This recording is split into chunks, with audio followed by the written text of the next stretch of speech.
નમસ્કાર, સ્વાગત છે આપનું ડીટીવી ન્યૂઝમાં। લોકસભા ચૂંટણી માટે ઉમેદવારી ફોર્મ ભરવાની આજથી શરૂઆત। પ્રેસ કોન્ફરન્સ માધ્યમથી કલેક્ટર દ્વારા માહિતી અપાઈ।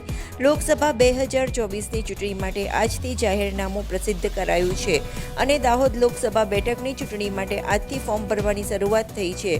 20મી એપ્રિલના રોજ જિલ્લા ચૂંટણી અધિકારી અને કલેક્ટર સમક્ષ ઉમેદવારી પત્રોની ચકાસણી થશે અને 22 એપ્રિલ સુધીમાં ઉમેદવારી પરત ખેંચી શકાશે।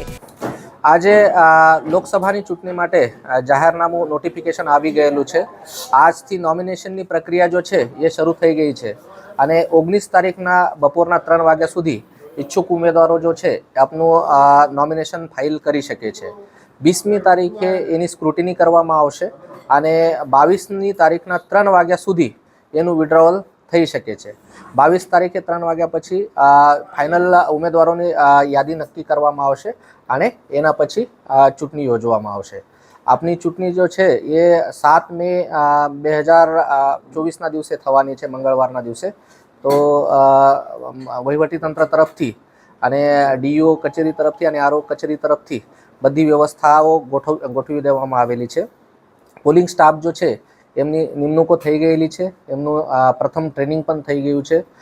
એની સાથે સાથે જ ઈવીએમનું ફર્સ્ટ રેન્ડમાઇઝેશન થઈ ગયું છે અને દરેક એસીને ઈવીએમ ની ફાળવણી કરી દેવામાં આવેલી છે અને આપણા જિલ્લા માટે 3 ઓબ્ઝર્વરશ્રીઓની પણ નિમણૂક કરવામાં આવેલી છે। એક્સપેન્ડિચર ઓબ્ઝર્વરશ્રી, જનરલ ઓબ્ઝર્વરશ્રી અને પોલીસ ઓબ્ઝર્વરશ્રી। એક્સપેન્ડિચર ઓબ્ઝર્વર જો છે આજે આપણા એસીમાં રિપોર્ટ કરવા માટે આવી રહ્યા છે। જનરલ ઓબ્ઝર્વરશ્રીઓ અને પોલીસ ઓબ્ઝર્વરશ્રી જો છે એ 19મી તારીખથી આપનું કામ શરૂ કરી દેશે। જાહેર જનતા માટે એમને કોઈ પણ પ્રકારની સમસ્યા હોય તો જિલ્લામાં ડિસ્ટ્રિક્ટ કોન્ટેક્ટ સેન્ટર અને integrated command and control centre પણ શરૂ કરી દેવામાં આવેલું છે। જાહેર નંબરો પણ જાહેર કરી દેવામાં આવેલા છે।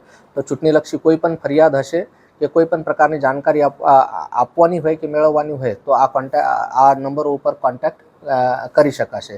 આ બધા નંબરો જો છે એ 24/7 એટલે 2400 કલાક ચાલુ છે અને રાઉન્ડ ધ ક્લોક ત્યાં ટીમો ગોઠવી દેવામાં આવેલી છે। આપણા પીસીમાં લગભગ 1958 જેટલા પોલિંગ સ્ટેશન્સ છે। એમાં 6 વિધાનસભા મતક ક્ષેત્રો જો છે એ દાહોદ જિલ્લાના છે અને એક સંતરામપુર જો છે એ મહીસાગર જિલ્લાનો છે। તો હું બધા મતદારોને વિનંતી કરું છું કે આપ લોકો 7મી મેના દિવસે મોટી સંખ્યામાં બહાર પડીને મતદાન કરો। મતદાનના આંકડા વધારેથી વધારે વધવું જોઈએ। મતદાન જો છે એ અમૂલ્ય અધિકાર છે, એનું વાપર કરવું જોઈએ। તો બધા મતદારોને ફરી એકવાર વિનંતી છે કે મતદાન 100% મતદાન થાય એના માટે પ્રયત્ન કરવાના છે। આજે પ્રથમ દિવસે દાહોદ લોકસભા બેઠક માટે 16 ફોર્મનું વિતરણ થયું છે।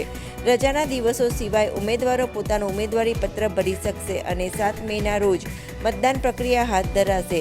ચૂંટણી પ્રક્રિયાને લઈને દાહોદ જિલ્લામાં 3 ઓબ્ઝર્વરની પણ નિમણૂક કરાઈ છે। શાંતિપૂર્ણ માહોલમાં મતદાન પ્રક્રિયા હાથ ધરાય તે માટે તંત્રએ તમામ તૈયારીઓ પૂર્ણ કરી દરેક કામગીરી માટે અધિકારીઓ અને કર્મચારીઓને અલગ અલગ જવાબદારીઓ પણ સોંપી દેવામાં આવી છે।